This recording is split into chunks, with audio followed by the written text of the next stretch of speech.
Hello everyone, welcome back to your channel.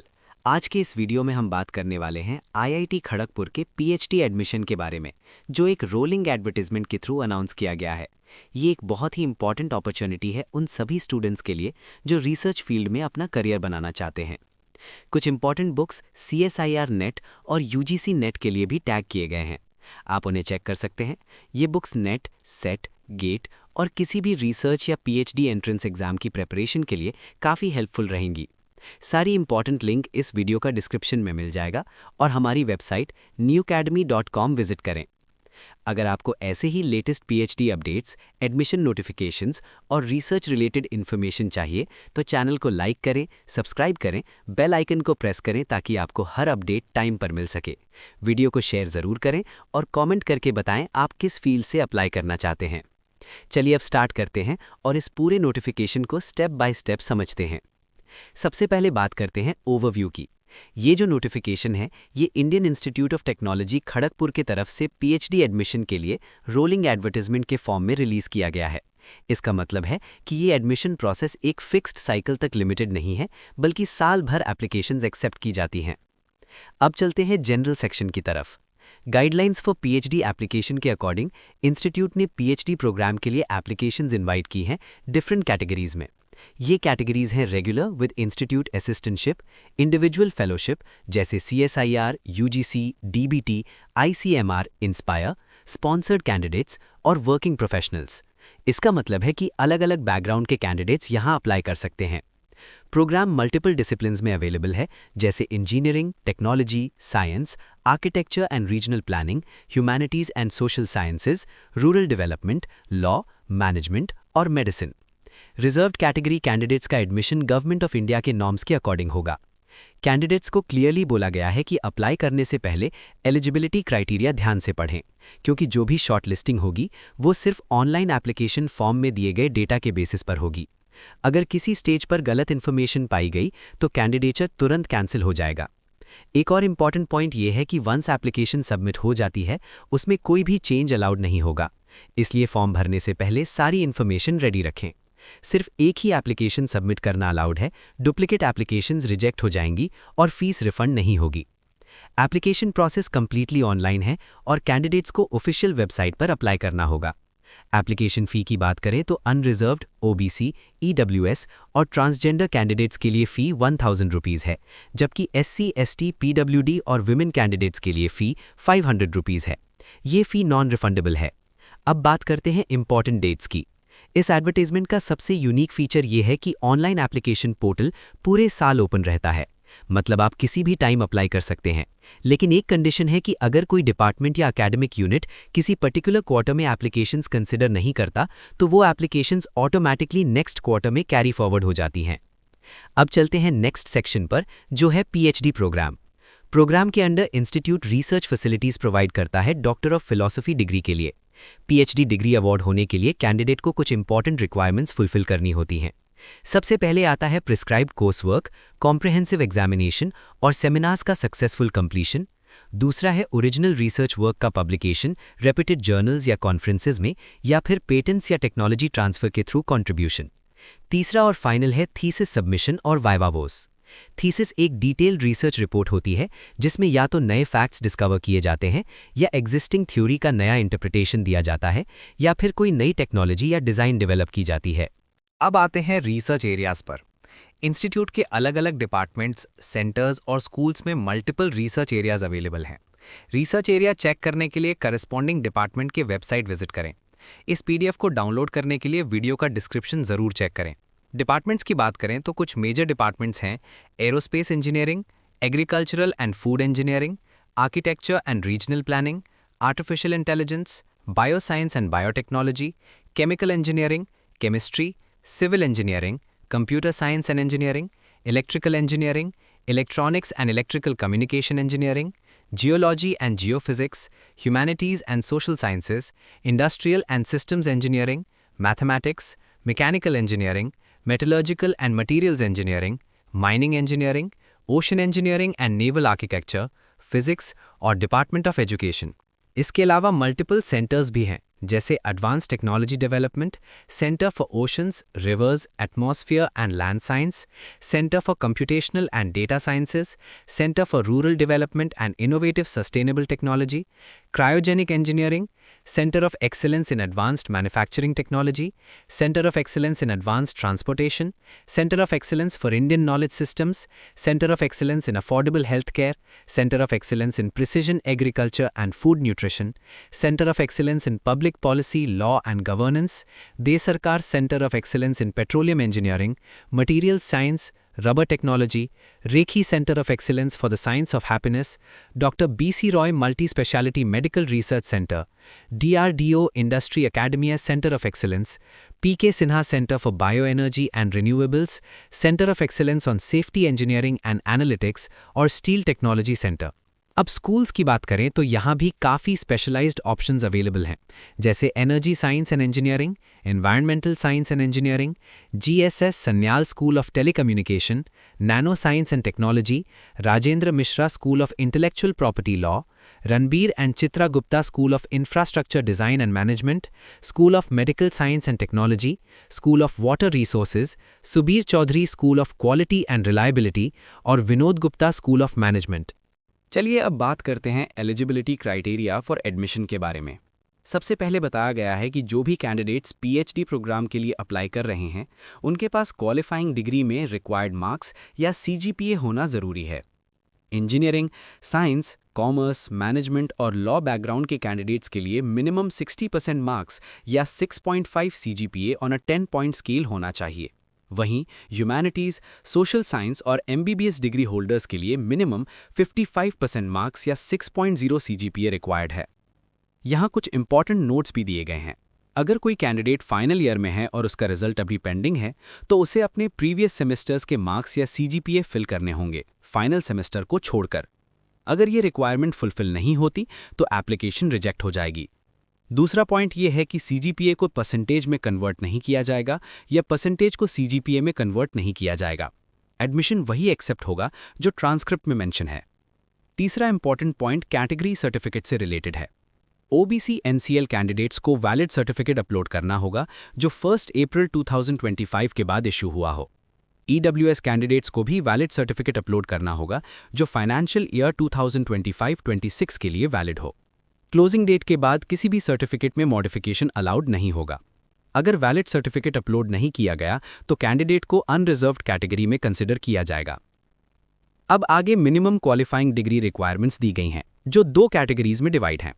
पहली category में MTech, MS, ME, MSc engineering, MArch, MCP, MRP, MPhil 2 साल का program, MBA या PG diploma in management जो 2 साल का हो after graduation, LLM with proper LLB qualification और इक्विवेलेंट डिग्रीज जिसमें टोटल एकेडमिक स्ट्रक्चर 10+2+4+2 ईयर्स का हो।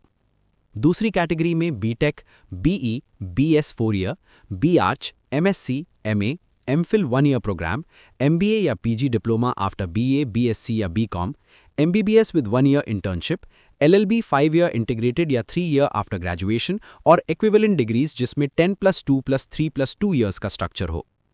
अब आते हैं additional requirements for admission under different category section पर। सबसे पहला कैटेगरी है रेगुलर विद इंस्टीट्यूट असिस्टेंटशिप। इसमें अगर कैंडिडेट के पास एमटेक या एमएस बाय रिसर्च डिग्री है तो गेट मैंडेटरी नहीं है। अगर बीटेक या इक्विवेलेंट आईआईटी से है और सीजीपीए 8.0 या उससे ज़्यादा है तब भी गेट या नेट रिक्वायर्ड नहीं है। अगर कैंडिडेट किसी टॉप इंस्टीट्यूट से है जिसका एनआईआरएफ रैंक 25 या उससे कम है और सीजीपीए 8.0 है तब भी गेट या नेट रिक्वायर्ड नहीं है। लेकिन अगर कैंडिडेट इन कैटेगरीज में नहीं आता तो उसे गेट स्कोर या नेट क्वालिफिकेशन होना चाहिए जो लास्ट 5 ईयर्स के अंदर वैलिड हो। नेट असिस्टेंट प्रोफेसरशिप की वैलिडिटी भी 5 ईयर्स होती है। अगर कोई एम्प्लॉयड कैंडिडेट इंस्टीट्यूट असिस्टेंटशिप के लिए सिलेक्ट होता है तो उसे अपनी जॉब रिजाइन करनी होगी या प्रूफ देना होगा कि वो सैलरी रिसीव नहीं कर रहा है। Institute research assistantship maximum 5 years के लिए दिया जाता है। पहले 2 साल के लिए 37,000 रुपीज़ पर मंथ मिलते हैं और अगले 3 साल के लिए 42,000 रुपीज़ पर मंथ मिलते हैं। इस ड्यूरेशन के दौरान कोई और सैलरी या स्टाइपेंड अलाउड नहीं है। अब नेक्स्ट कैटेगरी है इंडिविजुअल फेलोशिप जैसे CSIR, UGC, DBT, ICAR या इंस्पायर। इसमें कैंडिडेट के पास वैलिड फेलोशिप अवार्ड लेटर होना जरूरी है।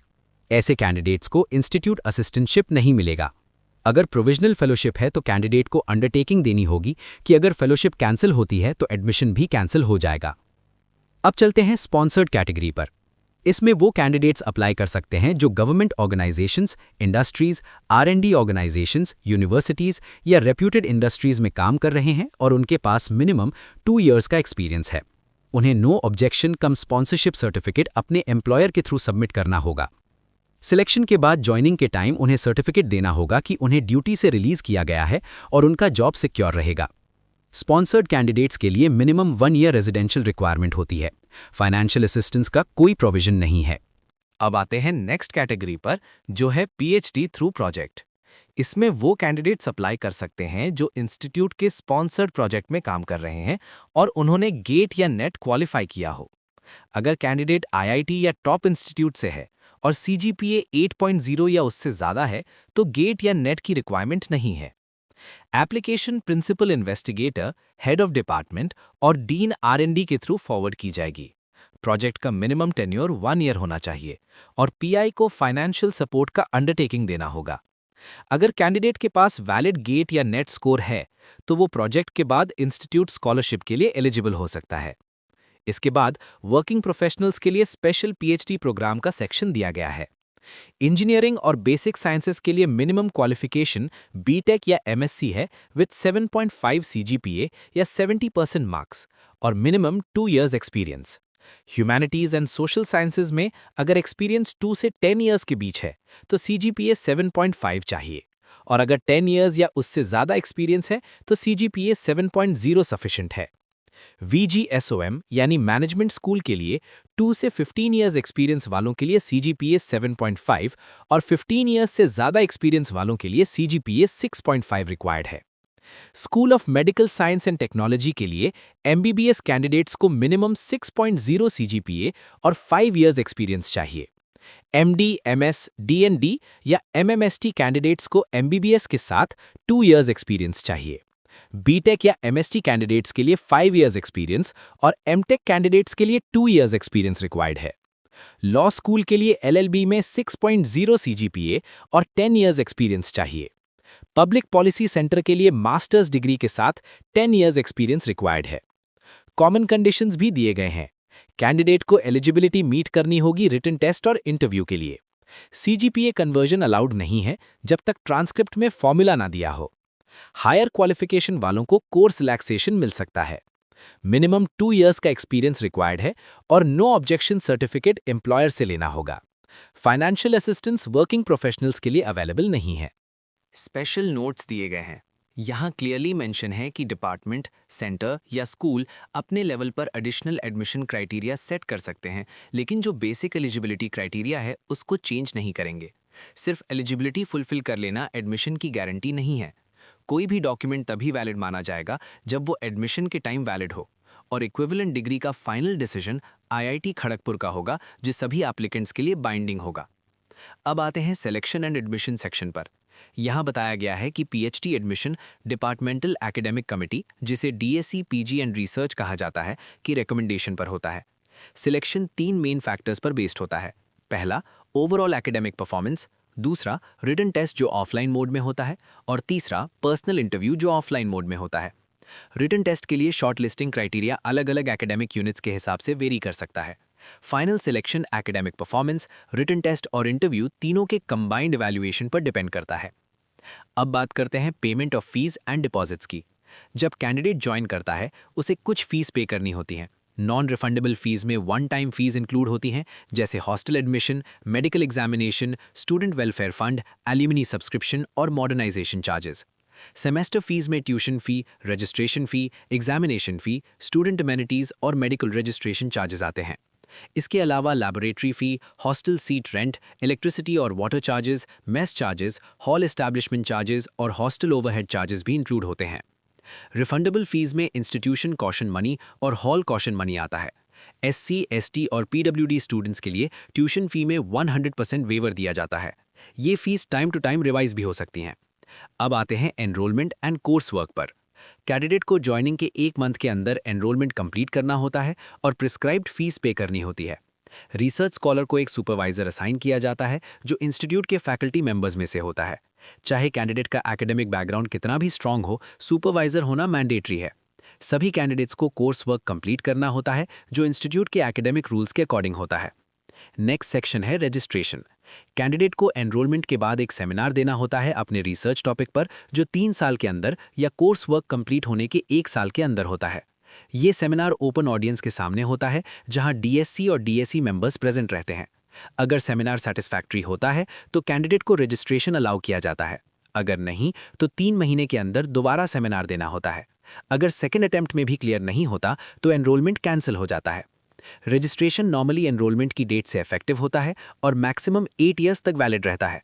कैंडिडेट को इसी पीरियड के अंदर थीसिस सबमिट करनी होती है, वरना रजिस्ट्रेशन ऑटोमेटिकली लैप्स हो जाएगा। अब आते हैं seminar and synopsis of research work section पर। थीसिस सबमिट करने से पहले कैंडिडेट को सिनॉप्सिस सबमिट करना होता है और एक सेमिनार प्रेजेंट करना होता है ओपन ऑडियंस के सामने। इस सेमिनार में कैंडिडेट के रिसर्च की डेप्थ और प्रोग्रेस इवैल्यूएट की जाती है। अगर डीएससी सेटिस्फाइड होता है तभी थीसिस सबमिट करने की परमिशन मिलती है। अगर नहीं तो कैंडिडेट को मैक्सिमम 6 मंथ्स के अंदर दोबारा सेमिनार देना होता है। अप्रूवल के बाद 1 मंथ के अंदर थीसिस सबमिट करनी होती है। अब हम आते हैं अपेंडिक्स 2 पर, जो वर्किंग प्रोफेशनल्स के लिए डिटेल्ड गाइडलाइंस देता है। सबसे पहले प्राइमरी एलिजिबिलिटी क्राइटेरिया बताया गया है। कैंडिडेट जिस कंपनी या ऑर्गेनाइजेशन में काम कर रहा है उसका रेपुटेशन स्ट्रांग होना चाहिए, कंपनी का एस्टैब्लिश्ड इमेज होना चाहिए और आइडियली वो फैकल्टी के लिए नोन होनी चाहिए। अगर कंपनी प्राइवेट या गवर्नमेंट एंटरप्राइज है तो उसका लिस्टिंग मेजर स्टॉक एक्सचेंजेस में होना चाहिए और annual turnover at least 20 crore rupees होना चाहिए। डिपार्टमेंट लेवल पर रेप्यूटेड ऑर्गेनाइजेशंस की लिस्ट मेंटेन की जाती है। अगर किसी कंपनी पर डाउट हो तो फाइनल डिसीजन एक कमेटी लेती है जिसमें academic deans, head of department और चेयरमैन सीडीसी होते हैं। इसके अलावा government ministries, industrial R&D organisations, autonomous bodies और पब्लिक अंडरटेकिंग्स भी एलिजिबल है। नेक्स्ट है रिक्विजिट क्वालिफिकेशंस, जो डिसिप्लिन वाइज डिफाइंड है। इंजीनियरिंग और बेसिक साइंसेज के लिए बीटेक या एमएससी डिग्री के साथ मिनिमम 7.5 सीजीपीए या 70% मार्क्स और 2 इयर्स एक्सपीरियंस रिक्वायर्ड है। ह्यूमैनिटीज एंड सोशल साइंसेज में एक्सपीरियंस के बेसिस पर सीजीपीए रिक्वायरमेंट चेंज होती है।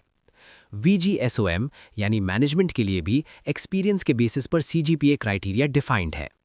School of medical science and technology के लिए MBBS कैंडिडेट्स को मिनिमम 6.0 सीजीपीए और 5 इयर्स एक्सपीरियंस चाहिए। MD, MS, DNB या MMST कैंडिडेट्स के लिए 2 इयर्स एक्सपीरियंस रिक्वायर्ड है। बीटेक या MSc कैंडिडेट्स के लिए 5 इयर्स और MTech कैंडिडेट्स के लिए 2 इयर्स एक्सपीरियंस रिक्वायर्ड है। लॉ स्कूल के लिए LLB में 6.0 सीजीपीए और 10 इयर्स एक्सपीरियंस रिक्वायर्ड है। पब्लिक पॉलिसी सेंटर के लिए मास्टर्स डिग्री के साथ 10 इयर्स एक्सपीरियंस मैंडेटरी है। नेक्स्ट सेक्शन है selection of the candidate. Candidate को अपने रिसर्च इंटरेस्ट के अकॉर्डिंग फैकल्टी मेंबर आइडेंटिफाई करना होगा। एक रिसर्च प्रपोजल प्रिपेयर करना होगा जो प्रोस्पेक्टिव सुपरवाइजर अप्रूव करे। उसके बाद कैंडिडेट को रिटन टेस्ट और इंटरव्यू देना होगा, बिल्कुल रेगुलर कैंडिडेट्स की तरह। अब requirement of courses and examinations की बात करते हैं। कोर्स वर्क मिनिमम 20 क्रेडिट्स होता है बैचलर डिग्री होल्डर्स के लिए और 16 क्रेडिट्स मास्टर्स डिग्री होल्डर्स के लिए। स्टडी प्लान DSC के थ्रू डिसाइड होता है और इसमें MOCS, NPTEL, वर्चुअल क्लासरूम्स और IIT, IISc, IIM, आइजर, एम्स जैसे इंस्टीट्यूट्स के कोर्सेज इंक्लूड हो सकते हैं। सेल्फ स्टडी कोर्सेज भी मैंडेटरी होते हैं, जिसमें रेगुलर असाइनमेंट्स और एंड सेमेस्टर एग्जाम होता है। कोर्स कंप्लीशन सर्टिफिकेट सबमिट करना जरूरी होता है। हर सेमेस्टर प्रोग्रेस रिपोर्ट और सेमिनार प्रेजेंटेशन कंपलसरी होता है। कैंडिडेट को हर सेमेस्टर कम से कम 1 वीक IIT खड़गपुर आना होता है अपने सुपरवाइजर के साथ इंटरैक्शन के लिए। अगर एक्सटेंडेड स्टे चाहिए तो हॉस्टल और अदर फैसिलिटीज पेमेंट बेसिस पर अवेलेबल होती है। नेक्स्ट है DSC formation and registration. Her candidate के लिए डॉक्टरल स्क्रूटनी कमेटी बनाई जाती है। कंपनी से एक जॉइंट सुपरवाइजर हो सकता है लेकिन मैंडेटरी नहीं है। ड्यूरेशन ऑफ PhD प्रोग्राम के अकॉर्डिंग मिनिमम ड्यूरेशन 3 इयर्स है और मैक्सिमम 8 इयर्स है from enrolment. Annual progress report में कैंडिडेट को हर साल प्रोग्रेस रिपोर्ट सबमिट करनी होती है और सेमिनार देना होता है। रजिस्ट्रेशन से पहले कॉम्प्रिहेंसिव वाइवा भी होता है। सिनॉप्सिस एंड थीसिस सबमिशन के लिए कैंडिडेट के पास कम से कम 2 पब्लिकेशंस SCI जर्नल्स या मोनोग्राफ्स में होनी चाहिए। बाकी रूल्स इंस्टीट्यूट के स्टैंडर्ड रूल्स के अकॉर्डिंग फॉलो होंगे। फाइनली फीस सेक्शन में बताया गया है कि ट्यूशन फी 25,000 रुपीज़ पर सेमेस्टर है और ये रिवाइज हो सकती है। वर्किंग प्रोफेशनल्स के लिए कोई स्कॉलरशिप या फेलोशिप अवेलेबल नहीं है।